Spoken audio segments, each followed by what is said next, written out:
Hello, everybody. This is Fernando for the latest Ghosts and Spirits Special Edition video.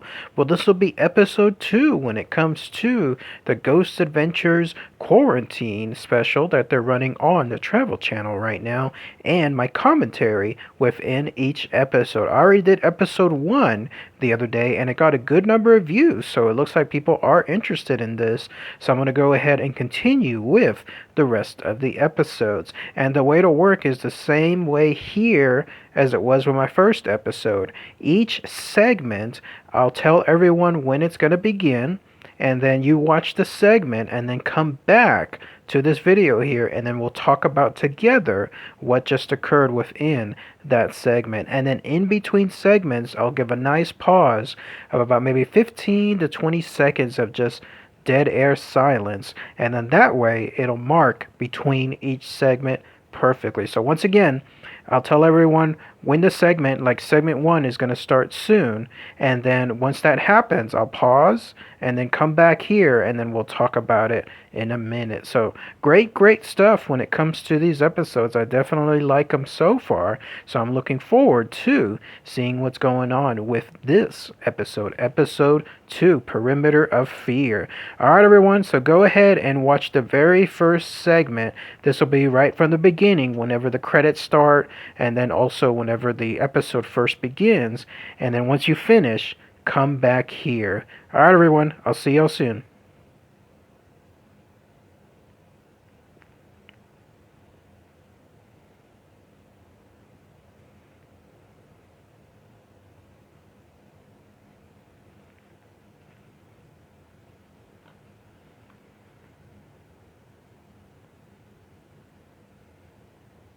Alright, so now that we're back, segment 1 just finished. Isn't that an awesome segment? It's a nice continuation right off the bat from the previous episode. And they stated, Zach did at the beginning, that this will be day 3 when it comes to their quarantine. Again, I think they're going to stay there about 2 weeks or so. And again, it's at the Haunted Museum. And that's why I wanted to do these special episodes, because of my 3 different stays there, my 3 different tours that I took there, and the good knowledge that I have, so that way I'm able to put some good trivia here for everyone. Now, the episode started off with some more of those eerie news segments. There's something about seeing that kind of stuff happen in real life, and then clips associated with those news segments. It just makes it more impactful, more dreadful. There's like this eeriness, like this sense of, I don't know if you could call it like dread, something else that's just happening in the background that instantly sets the mood. It's interesting too, because where he's standing at the beginning of the episode is actually right at the entrance. So if you ever go there to the Haunted Museum, then you'll be able to see that exact entrance where he's standing right at the beginning of the episode. That's also where they have these nice little effects there. There's some gargoyles there. There's some lighting that occurs at night. And then also during the summertime, they have some mist sprays. Some of those ones that you usually see like at bars, for example, that spray some kind of cool mist to ensure that people can stay longer. They're not going to get overheated. That's what they have there. They didn't have that at the beginning when I first went there. And this was shortly after it first opened. But it looks like a lot of feedback must have come. And so they installed those there. It's like a walkway full of these mists. And then also when it gets cold in let's say the cooler months, and it does get very cold in Nevada, then that in turn they'll replace the mists with these, for lack of a better term, like tiki hut fires. Like it's gas turned fires where it's portable, and then it's a flame that's coming out, and then also it just creates this heat so that way people can stay warm during the winter months. But yeah, pretty neat to see that entrance that I myself have taken 3 times, and he was there right at the front.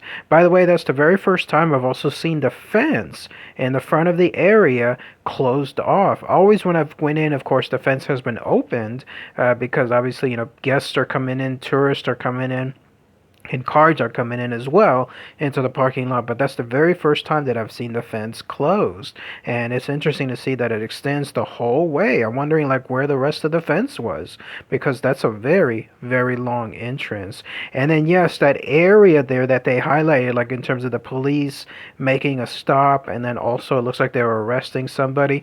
A lot of people don't know this, but when you go to the Zach Baggins Haunted Museum, it's in an area that could be considered Skid Row. Like it's an area that's not too friendly when it comes to some of the locale there. Like you will see a lot of homeless people there.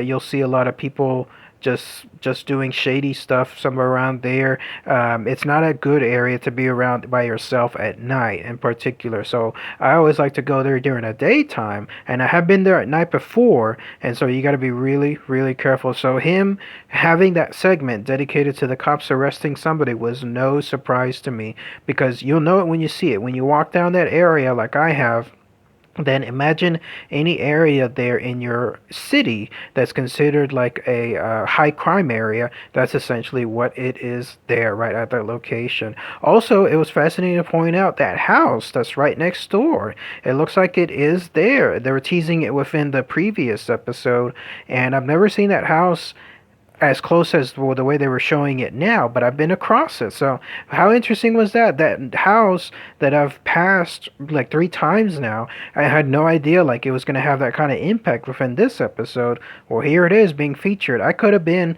in that house, like around it, taking pictures of it well before whatever plans Zach would have. In fact, they're talking about making an extension of the museum, which is awesome. The way Zach was explaining it. My guess is this: I think they're going to make that house become like an Airbnb. So that way, anyone that wants to stay at the Haunted Museum, closest thing to a stay, in other words, they can stay overnight right next door. And who knows, they'll probably even do like an extension, like a real extension, like a hallway that leads into the museum from the house itself. And who knows, maybe you can stay overnight in the house and then also at the museum too. How cool would that be? But that's just my guess. I think I'm gonna, I hope I'm right on that. It's gonna be interesting to see how true that becomes. But I truly do believe that yes, that house that's right next door, that's abandoned now, I think they're going to make it into a B&B, and then that way they'll be able to have more guests overnight and then make even more money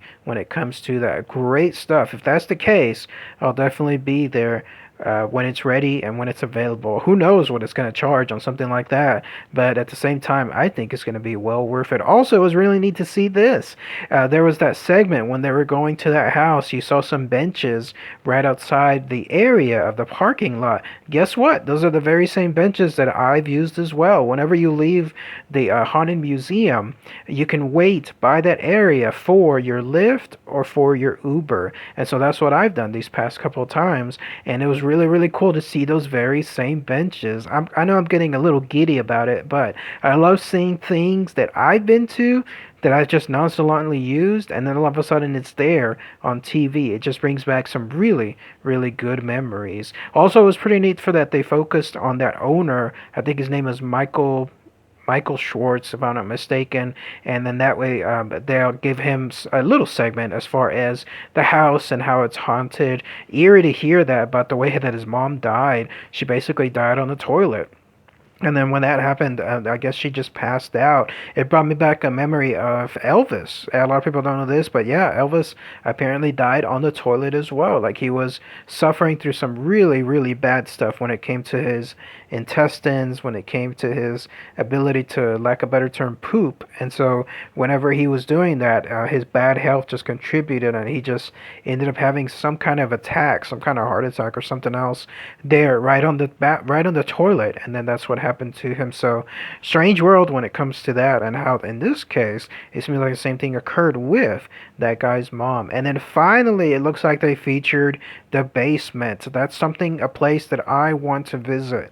I'm hoping that with the new RIP ticket that they have, in other words their VIP version, but they call it RIP, they talked about making it into segments, into areas that normally aren't available on the tour. So in this case, having that option available, the basement, that would definitely make me go again to the Haunted Museum, because that's a place that's already been teased within several specials, and now it's going to probably be available within the RP tour, but at least in this episode they're going to be able to showcase it even further. By the way, that actress that they were mentioning, I don't know why they bleeped it out, like they censored it. I think they've mentioned it before. I think it was actually Pamela Anderson that they have mentioned, that was the actress that told them about. I think it was her brother or someone else from the family that used to live within that household. So that's Pamela Anderson, if I'm not mistaken. Or for some reason, the name Heather Locklear comes to mind too. It was an actress that was very famous, obviously for being very beautiful, and she had blondish hair, and she was somewhere on a show, either 90210 or Baywatch. So it was one of those two, if I'm not mistaken. I could still be wrong, but either way, though, that was interesting to see that they did that. And then there was that brief segment where they went into the jail, which was really neat too, because I've been there too before. I don't really think I saw anything paranormal there. I took it more like as a true museum, kind of like when I went to the mob museum, or I've been to several other museums dedicated to jails. That's what it looked like to me. Like it was more of a crime museum rather than, let's say, a haunted museum. In fact, him trying to tie in, like, let's say, stuff associated with paranormal and these serial killers, I thought was a little bit of a stretch. Like, I don't really see that link when it comes to someone killing people and then that's supposed to be something haunted. Maybe the after effects, obviously, like the ghosts that come from about that location, or something else entirely different. But still, I don't know. I think it was kind of a loose link, but I have been to that jail before in the haunted museum, and I've seen a lot of those a lot of those pieces that they showed there. I even got to see Manson's own fragments, the cremated fragments that he had there as well. I got to see those up close and personal. There was even a portrait that was showcased there. I think it was made out of blood, if I'm not mistaken. It was something along those lines, and that's why it was kind of eerie the way it was shown there within that. I noticed too that they blurred out O.J. Simpson. If you look real quick, like there was a pan across the pictures of a lot of serial killers featured within the location, and O.J. Simpson's picture is there, but apparently they blurred it out because obviously he's still alive, and maybe he might not like the fact that his face is being featured on this episode. So that was kind of fascinating to see that too. But in any case, it looks like now we're gonna start with segment 2. So I'll see y'all back soon, everyone. Again, go see the segment and then come back here, and then we'll talk about it together. All right, everybody. See y'all soon.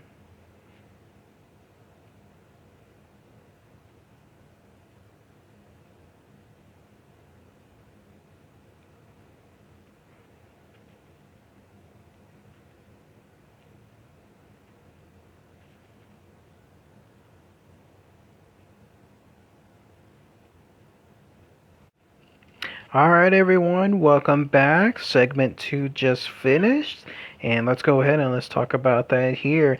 Zach said it is now day number 4 when it comes to their investigation. So it looks like they're hitting it hard and heavy. Like, I'm thinking that they're probably doing the investigation for maybe 2 or 3 hours at most, maybe 4, and then just calling it quits at the end. It is a little bit draining whenever you're doing an investigation, like I've done it in the past.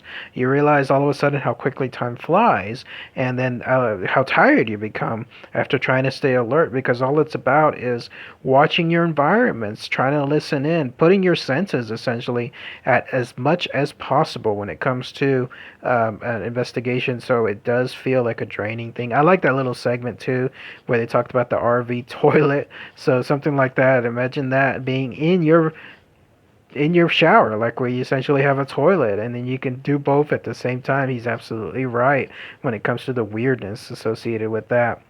Now, I wish I would have known about that woman again that was by the window, that old woman by the house next door. Because all those chances that I had, all those three chances, now I wish I could have been there right after I left. I would have investigated that house myself. Like, you can still investigate from like the corner, like, you could investigate from the street. It's public land at that point, so you can take pictures, or I could do an EVP session nearby, who knows, something along those lines. I wish I could have done that, but by now I'm sure that the place is quarantined off or locked down, so to speak, and that's going to make it much harder. But I wish I would have known, only because I would have loved to have seen the chance of seeing that woman right there. And then the EVP stuff, the only issue I have is I seem to have trouble with hearing these things. Like, I must have a problem when it comes to deciphering these things, because it takes me seeing those letters on TV in order to truly hear what's being said. I don't know how others can just capture it that quickly. Like, something is spoken and it sounds like gibberish to me, and then to someone else it sounds like an intelligent sentence, and then when it's played out and the words are there on TV, then that's where it makes more sense to me. I wish I had the ability to be able to just hear it right away and understand it right away. But was it the old woman? I don't know. I don't know too much about the history of the house. Again, I just don't have too much trivia on there because I haven't visited myself. But if it was her, then that was a really great way. Plus, that was a really neat shadow that was captured right there on the picture, the second picture that they showcased, especially when it comes to those eerie looking tendrils, almost like those fingers, like Zach was stating, going into the wood itself. I have captured shadows myself. I've shown some of those pictures, in fact, in one of my last Ghosts and Spirits special edition video. And then I captured two shadows in photos, two shadow men, and then also a shadow person potentially captured there at the Arlington, what is it called? Doug Russell Park, the Cemetery of Lost Infants. So that was interesting to see that too. But who could it be? I don't know. I don't know if it's the old woman or if it's something else entirely different. But it doesn't look like it's good. If that does become again an Airbnb, then imagine seeing something like that. So whenever you're there, I don't know how many people will be able to stay within that B&B as well. But also that pistol that was featured right at the end of the segment. Highly recommend everyone to sign up for Zach's social medias, like whether it's Facebook or Instagram, because I saw that post where he highlighted that particular pistol right when it was found. Like, he shared it right away there, on Facebook, because I have him liked on my own Facebook feed, and then that way I got to see it immediately. So if you want to see that kind of stuff exclusively, then that's your opportunity there. All right, everyone, let's go ahead then and let's watch segment 3 together, and then I will see y'all soon. Take care, everyone. See y'all soon.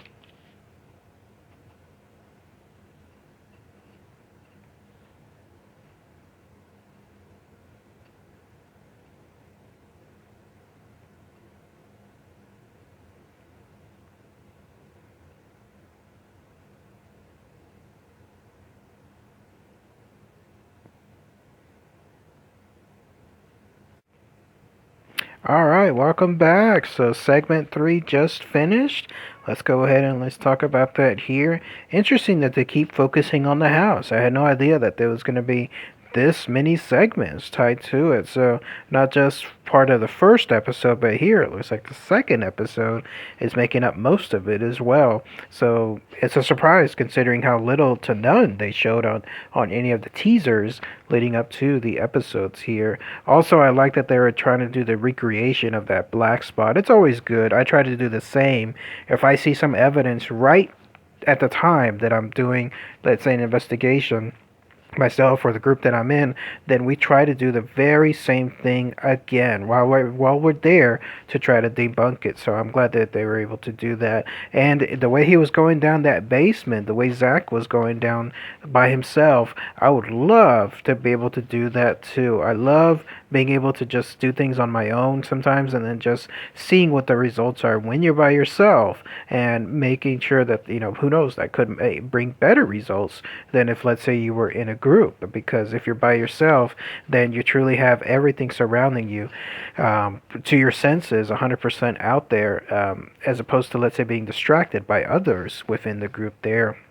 And then it was neat again seeing right in front of the gift shop area, the same one that I've been to all these times now. Even that area there, that in this case I think Billy is there. That's where I've been. There was actually a bench that was right underneath the light. The very first time I was at the museum, and I was waiting for my lift ride, there was a bench that was right there. And so I got to stay there about 10 minutes or so waiting for the lift ride. In fact, myself and it was with Randy when we were there as well together.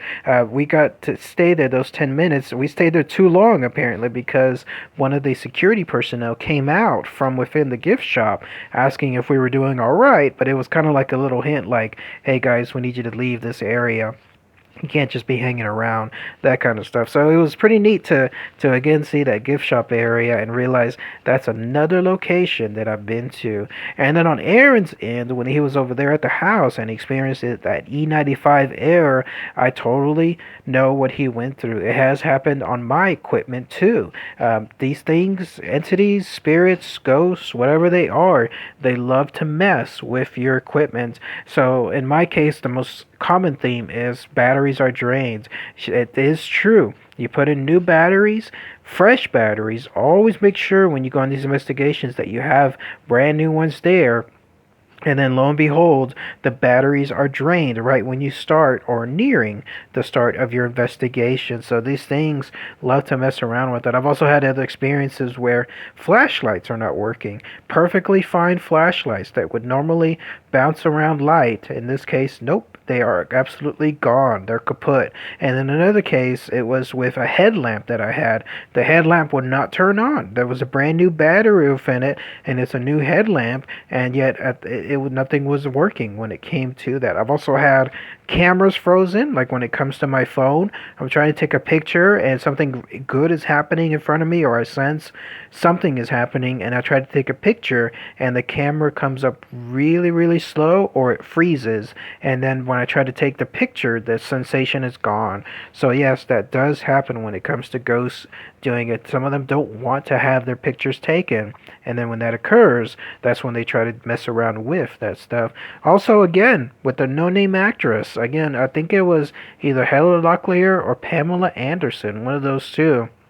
And so I'm wondering again why they're holding off on it when it was featured within some of the past other episodes. And then finally, I love seeing more of the basement that was there because I've seen it featured in like the Halloween special, but they really didn't really put as much clarity like the way you see it now. So I got to see the it's tiny. Like in other words, it doesn't have too many areas to focus on. But I don't know about that pentagram though. I don't like that fact. I don't know if it was a ritual chamber, like if the pentagram was always there. It looks like it's freshly painted, but I don't like that stuff being there. That would make me hesitate going down into the basement because I don't like messing with that stuff. Like I mentioned in some of my past videos before, I know my limits, and something like that when it comes to summonings or Ouija boards or pentagrams, then that's the kind of stuff that I say no to. So seeing that stuff there did kind of freak me out, and it would give me pause if I ever have a chance to go to the basement. I'll have to ask,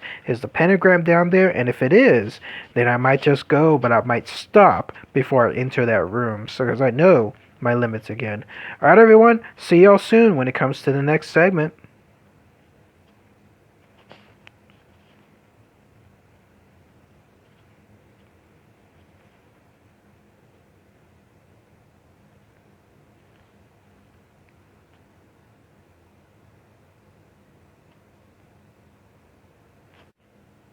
Alright everyone, welcome back. Segment 4 just finished, so let's go ahead and let's talk about that here. And it sounded like Zach is continuing from the past segment where he got touched by the hand there.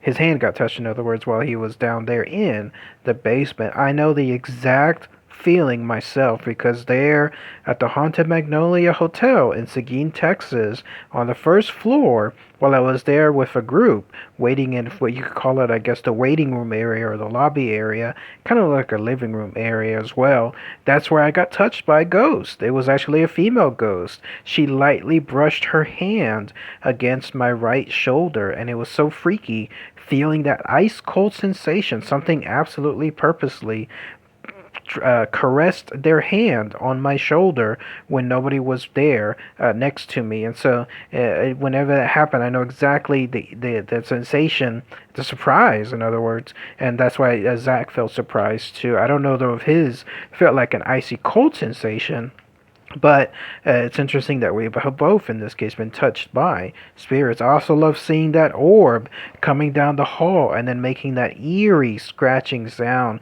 You saw Zach being freaked out too. I would be too.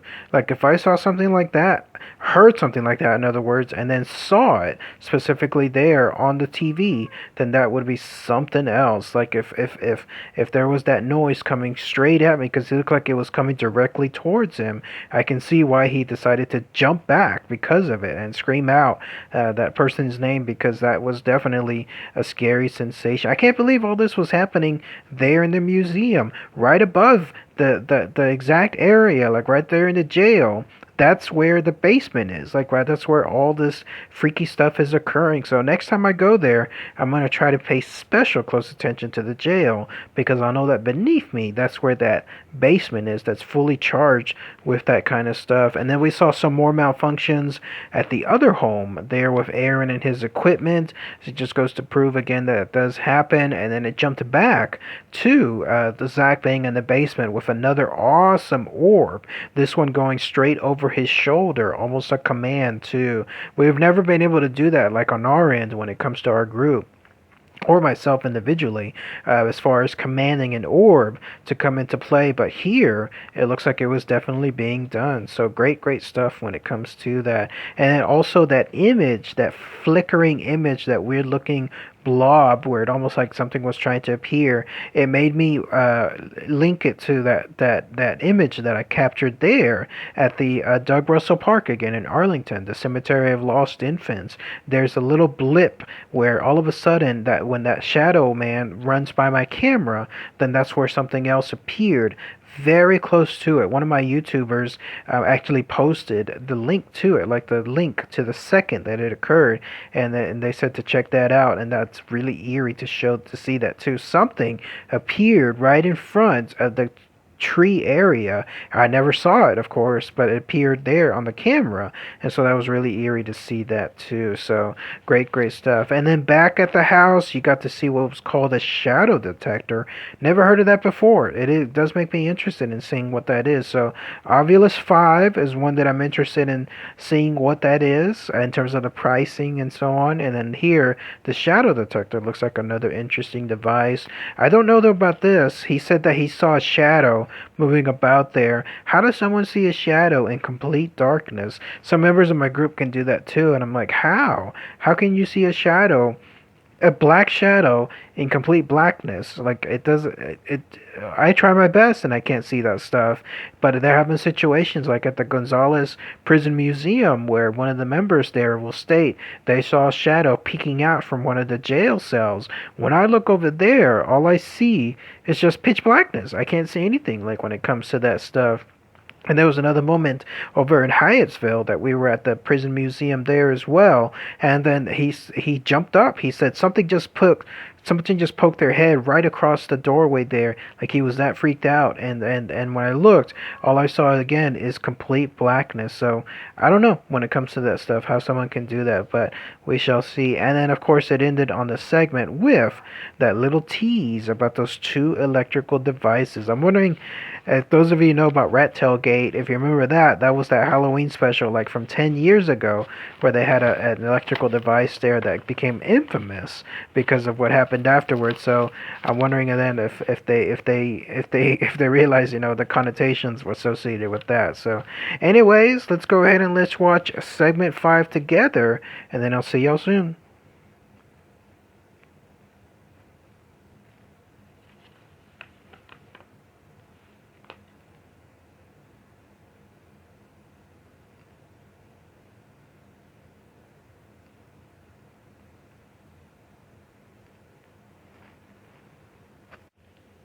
Alright, everyone, so segment 5 just finished. Let's go ahead and let's talk about that here. This is, in this case, more featuring stuff as about those electrical equipment. Looks like the name is Van de Graaff Generator. Interesting name.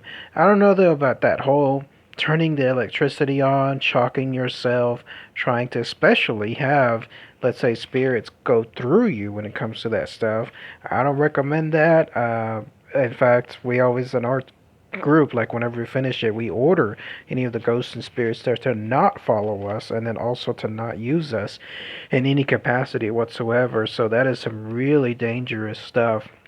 The other thing I didn't like about the segment, which is short, I mean, these segments seem to be getting shorter and shorter, is it seemed like it was a little bit too emotional for its own good. Like with, I think it was Jay, right? Like he was shaking his head and then banging it almost against the jail door. Just making it like too corny. That's just my own thoughts when it comes to that. So at least that segment, it wasn't really too much for me. So I don't know. Maybe they're trying to stretch it out, but still. But and then finally, more house segments when it comes to that, especially as far as I guess those a tease. I don't know if you could call it that, but maybe a preview of what's going to happen. Because Aaron stated that the ghost that's there in the house now is not going to like what's going to happen soon, and he alluded to the fact apparently of Zach moving some objects in there. Again, that may tie into what I was stating earlier as far as that Airbnb. Who knows if he could stay at that house, let's say overnight?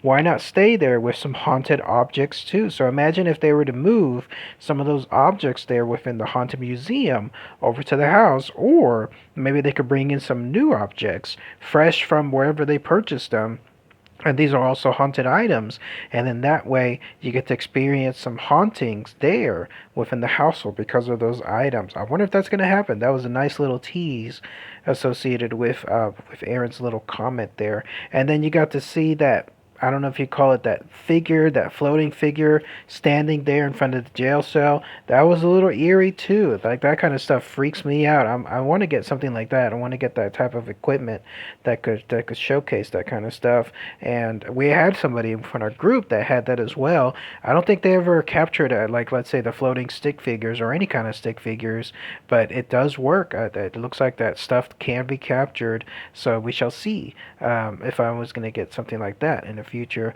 All right, everyone, let's go ahead and let's watch the final segment here, and then that way we'll end this episode together. So come on back again, and then we'll talk about what's showcased in that final part.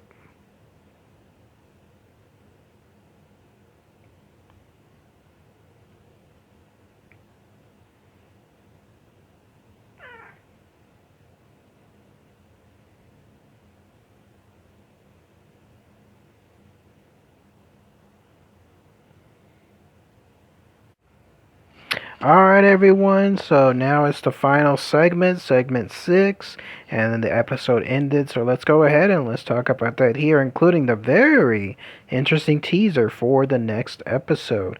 So now in this case, it looks like the hallway is highlighted again.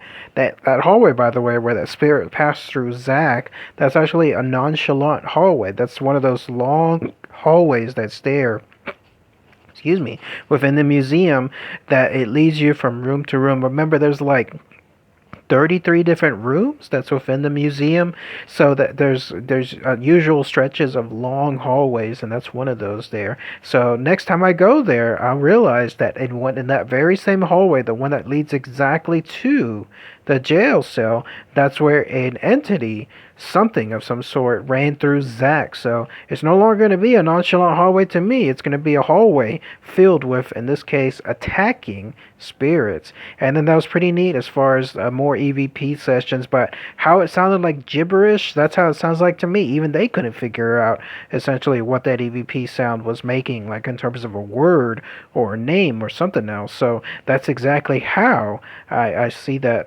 how I hear that kind of stuff. And then it looked like Jay was attacked in the back as far as being stabbed there. Never really had anything like that bad happen to me there at the Haunted Museum. The closest that I've seen is people have to step out of a location, and one person, an older couple, actually even left, but nobody has ever been physically attacked as far as that. And then more good EVPs like I'm Serial and then Go Into, that seems like there was more intelligent responses. And then did you see the way that Zach stopped at the jail cell where those machines were, because it looks like that room was still very much so electrically charged. I've seen that before. I've seen where there's something there, like some kind of such a heavy sensation that it stops someone cold from entering a location. I've seen that before there in Yoakum. There yeah, Yoakum, Texas. There's a hospital that we went to, and one of the members there in the group, whenever we tried to go into a room,